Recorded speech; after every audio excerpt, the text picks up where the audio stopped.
Hi, welcome to the word of today. So today is the Wednesday, May 27th. Christ can satisfy your soul. John 4:15. Give me this water that I may not thirst. She lived in Samaria, had been married 5 times, and was now living with a man who was not her husband. Maybe gossipers wagged their tongues about her. How else would you explain her midday appearance at the well? Other women filled their buckets at sunrise, but this woman opted for noon, preferring the heat of the sun over the heat of their scorn. Were it not for the appearance of a stranger, her story would have been lost in the Samaritan sands. But he entered her life with a promise of living water that would quench the thirst of her soul.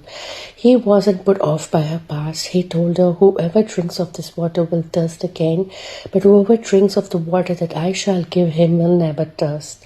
But the water that I shall give him will become in him a fountain of water springing up into everlasting life."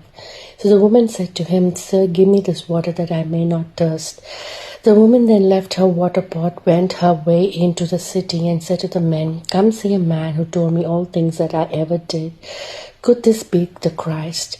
Then they went out of the city and came to him, and many of the Samaritans of that city believed in him because of the word of the woman who testified, "He told me all that I ever did." No one else was willing to give her a chance, but Jesus gave her the chance of a lifetime.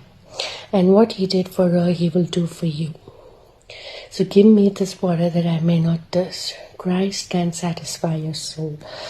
Amen. And we go into the references. Matthew chapter 13, verses 24 to 35. Another parable he put forth to them, saying, "The kingdom of heaven is like a man who sowed good seed in his field. But while men slept, his enemy came and sowed tares among the wheat and went his way. But when the grain had sprouted and produced a crop, then the tares also appeared. So the servants of the owner came and said to him, 'Sir, did you not sow good seed in your field? How then does it have tares?' He said to them, 'An enemy has done this.' The servants said to him, 'Do you want us then to go and gather them up?' But he said, 'No, lest while you gather up the tares, you also uproot the wheat with them.' Let both grow together until the harvest, and at the time of harvest I will say to the reapers, First gather together the tares and bind them in bundles to burn them, but gather the wheat into my barn." Another parable he put forth to them, saying, "The kingdom of heaven is like a mustard seed, which a man took and sowed in his field, which indeed is the least of all the seeds, but when it is grown, it is greater than the herbs and becomes a tree, so that the birds of the air come and nest in its branches." Another parable he spoke to them, "The kingdom of heaven is like leaven which a woman took and hid in 3 measures of meal till it was all leavened." All these things Jesus spoke to the multitudes in parables, and without a parable he did not speak to them, that it might be fulfilled which were spoken by the prophet, saying, "I will open my mouth in parables, I will utter things kept secret from the foundation of the world." And we have Psalm 101. Promised faithfulness to the Lord. "I will sing of mercy and justice to you, O Lord. I will sing praises, I will have wisely in a perfect way. Oh, when will you come to me? I will walk within my house with a perfect heart. I will set nothing wicked before my eyes. I hate the work of those who fall away. It shall not cling to me. A perverse heart shall depart from me. I will not know wickedness. Whoever secretly slanders his neighbor, him I will destroy. The one who has a haughty look and a proud heart, him I will not endure. My eyes shall be on the faithful of the land, that they may dwell with me. He who walks in a perfect way, he shall serve me. He who works deceit shall not dwell within my house.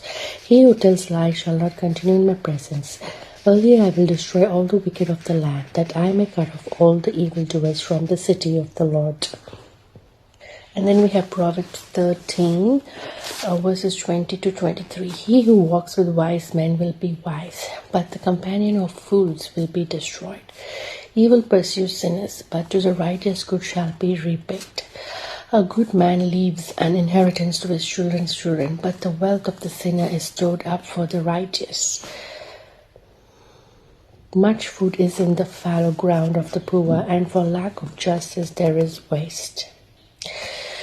So only Christ can satisfy our soul, and let us ponder on all these biblical references and ask God for the understanding, the wisdom, and discernment to walk in His ways. God bless you all and see you tomorrow for the word of that day. Bye.